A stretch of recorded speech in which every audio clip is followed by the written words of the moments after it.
Well, yeah, I understand because we kept you waiting and it's been a long weekend. Actually, it's been a long week with the club commission and everything. I feel like most of you have been to a million events this week that all felt like and were like equally important. So it's been a long week already. But I'm very happy to see you all here still, so many, plenty. Yeah, before we start what we're going to talk about today, I just wanted to take a moment to also apologize to a couple of people, as some of you were at the ball that we did yesterday. Were some of you there? Yeah, you liked it? Okay, so I failed to say thank you to some people, actually quite a lot of people that made this happen. I feel very bad for it. It was just a lot going on, so I know most of the people are not there, but I know this is recorded, so I want not to only thank them and give them their flowers and say like, oh, thank you, but I want this to be somewhere. So I definitely still owe, or all of us owe, thanks to Vivian and Jacob from the Catalyst team of Nike, who believed in what we wanted to create and pumped a lot of money into this. Then also there's this beautiful designer who made, I don't know if some of you got some grand prizes, and some of the grand prizes had these beautiful little Nike bags. Those are like handmade bags, upcycled bags by a beautiful, beautiful artist that you should definitely check out. I'm gonna link it when we put this online. And her name is Sugar Haram, and you should definitely check her out. And she made all of these bags for us. So give a round of applause for her. And also she made all the designer pieces that we were wearing at the House of St. Laurent, and also the other designer, Kasha. So thanks to them. Also, as yesterday was a beautiful moment to really bring out like the FemX category, which is a very important category. And yesterday was proof to why it is important and how much talent it bears. And I failed to make really clear that I did not make up this category, someone else did. So Noah, thank you so much for like thinking of this and like creating a category for people that need it. So give it up to her. Then, see, I forgot a lot of people. So David 007 was kind enough to offer food and drinks for the judges, for the icons, and I did not ask him to do that, and he just did that, and it's that initiative that brings love into community, that is like an expression of care, and yeah, so thanks for David for doing that.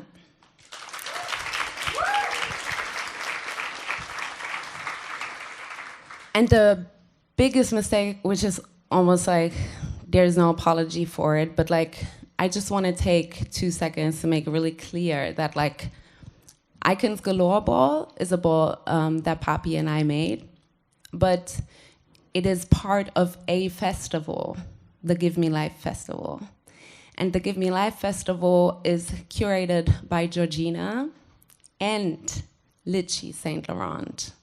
And yesterday, we definitely failed to give Litchi her flowers, as she is a person that sits down with people to write applications, to get fundings, not only for Give Me Life Festival, but for so many other moments where we create like time and room and ideas to get money for workshops and panels and like fly people in and pay people and stuff. And there are some people that are very loud and demanding, and Litchi's not one of those. So that is why it hurts very much that like she didn't get her flowers yesterday.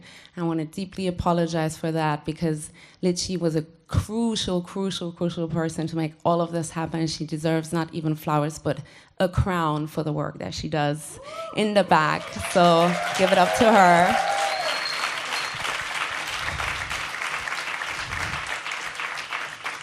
And yes, it was just very, thank you for letting me just make that clear real quick, because tonight we're going to talk about trans identities. We're going to talk about things that are not talked about enough. I am incredibly thankful to be here and to talk to people that do incredible work and have incredible voices.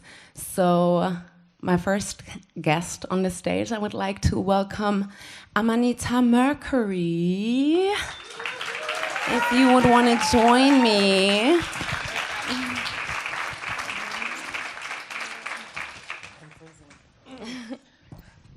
Hi everyone, I'm freezing, sorry. Keep the jacket on. Yeah, I'm gonna keep it around. All right. So let me put this here so I can keep track on time. So thank you for sitting with us today. I'm very happy, very excited. Amanita does incredible work for TGEU, and she's gonna give you a little presentation. Again, I'm just gonna say this again. We're gonna have some data that might be triggering to some. So I will give you like a moment so that you can choose if you want to listen to this. It's going to take like 15 minutes, 10 minutes, 12 minutes, something like that. The presentation is going to take less than 10 minutes. Afterwards, it's... So just that you know, now would be the moment.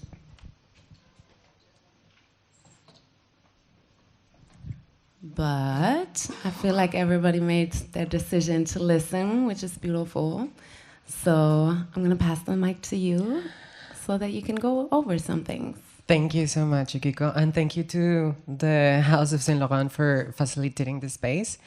I'm very happy to be here. As you were mentioning before, my name is Amanita. I am a member of the House of Mercury, the Kiki House of Mercury, and I am the research officer and HIV expert of Transgender Europe, which is the biggest nonprofit organization working on trans rights advocacy that there is right now in the world. And although the organization is doing amazing work, almost no one in the community knows about it and the things that we do and the things that we can support you with and bring into Ballroom, for example.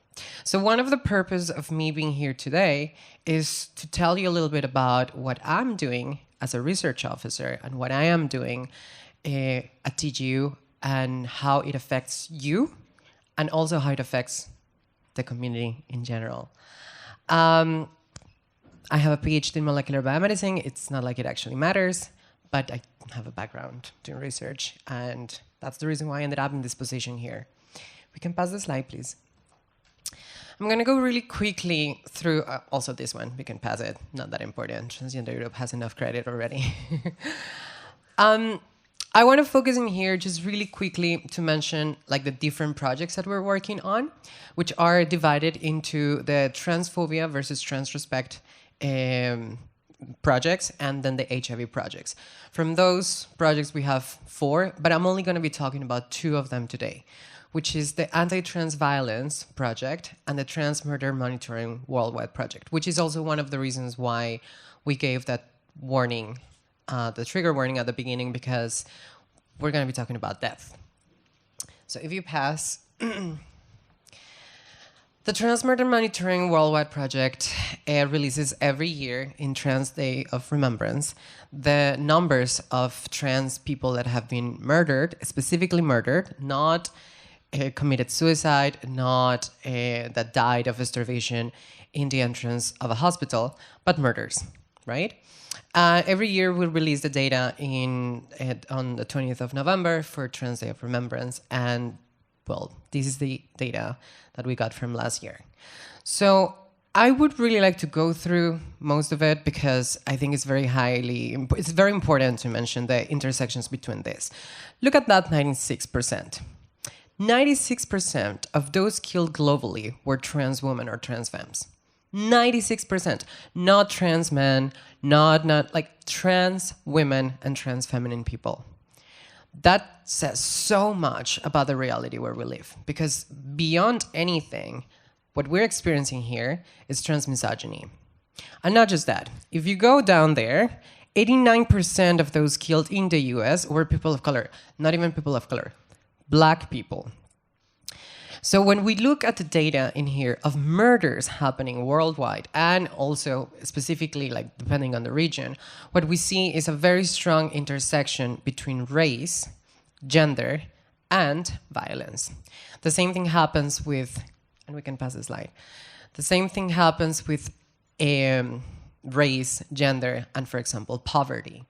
So, and life satisfaction. In here, like, actually, if you pass the slide again.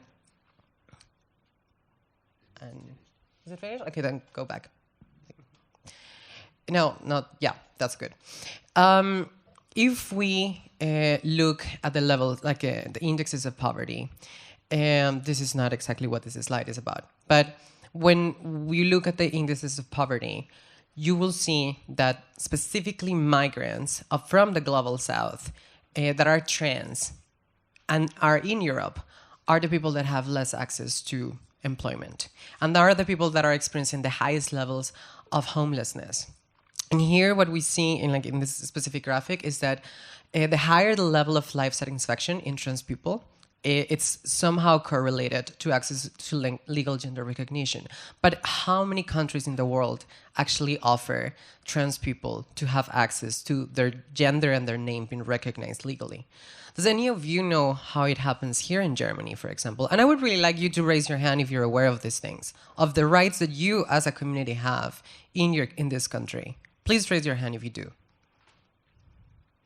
I have one person here.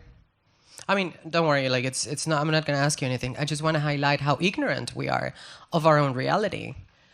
How ignorant we are of the reality of our trans siblings, specifically trans sisters. Here in Ballroom, this place was created by trans femmes of color, specifically Black trans women. And we're not aware of how incredibly violent the world is against us. So this invitation, more than anything, is for you to take a look on all the different platforms and all the different information that we are offering at Transgender Europe, all the different reports. All of this is extremely important because we can use it to push for policymakers to make legislations that will protect us in our intersections, not just for trans people in general, but for the trans communities that are further marginalized and need the most legislations to protect them, specifically trans femmes, Black trans femmes, Latin trans femmes. Thank you. Thank you so much. Thank you so much.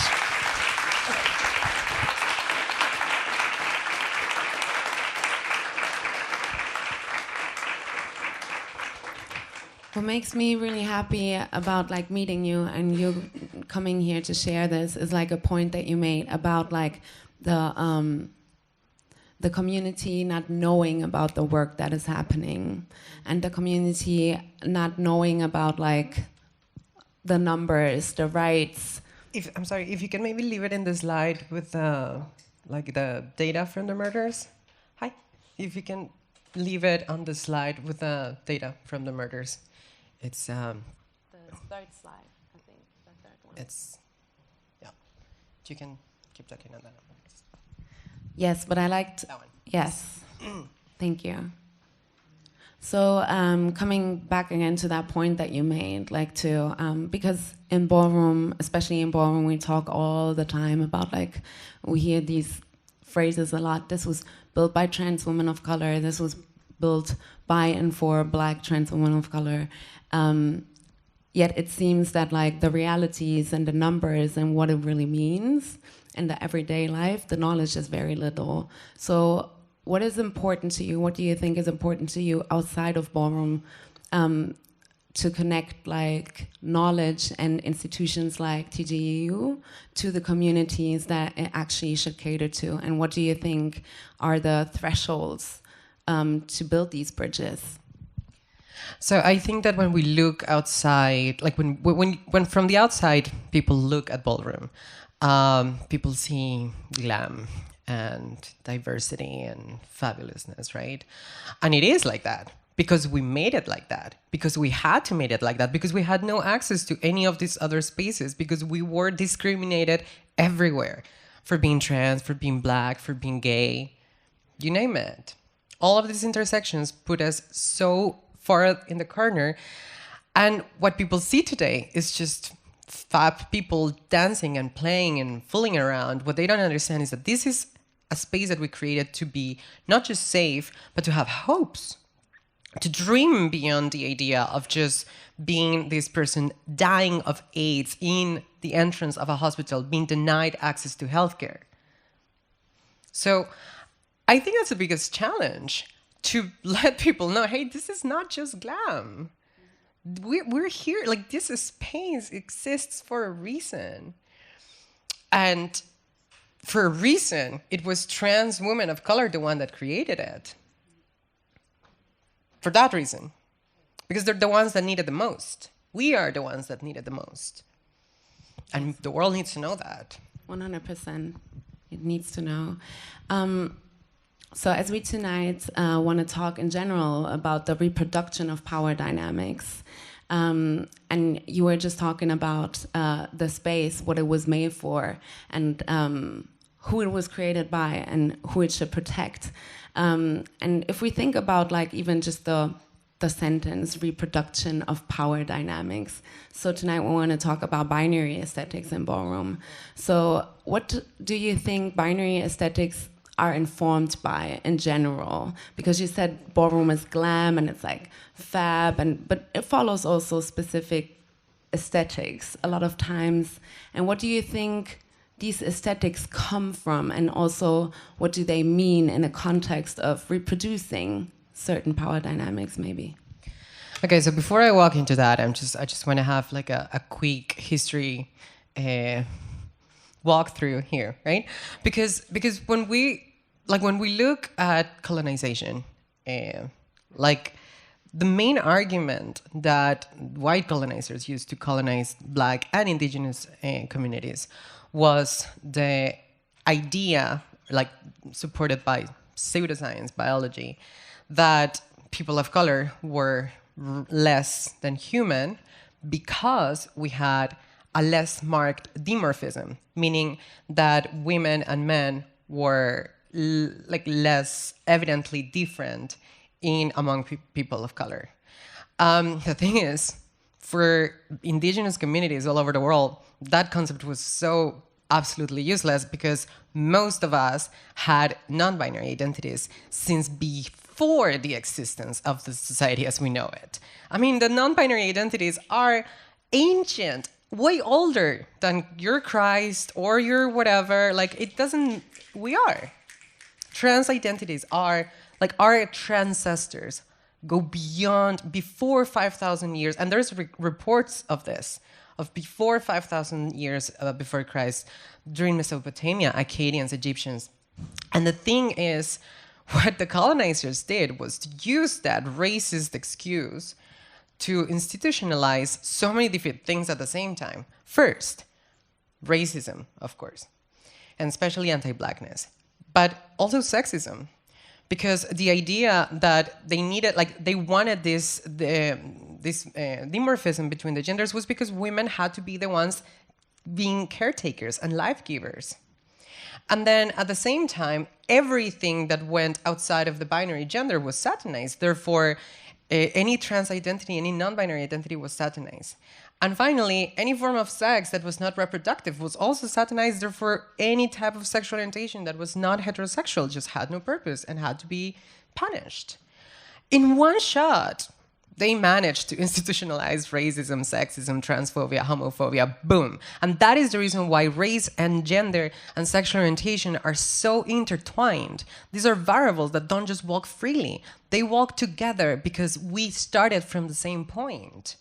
And it comes with the imposition of the binary aesthetics. White people said, this is what is pretty. And today we live that. I, as a Colombian trans woman, I have to fall into the hormonal levels of a cisgender white woman. My levels of testosterone and estrogens need to be to the levels of a cisgender white woman if I want to have access to legal gender recognition in the country of Denmark, which is where I started my whole process. That's how fucking crazy this shit is. Like today, 2022. So that cannot be something that we continue reproducing in Ballroom.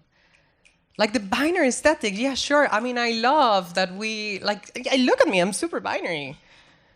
But it shouldn't be as praised, or the non-binary aesthetics should not be as neglected as we neglect them. Thank you very much, Amanita, so much for coming here tonight, for Thank sharing you. with us. Give her a big applause. Thank you so much. Amanita Mercury is going to be around, so if you want to approach her, learn more about TGEU, get in touch. Get in touch with Amanita. Also, if you're not comfortable in that today, amanita@tgeu.org. That's my email. You can always, or just find me on Instagram. It's probably a lot easier. Or just talk to me while I'm smoking a cigarette. We'll see you later. Thank you so much.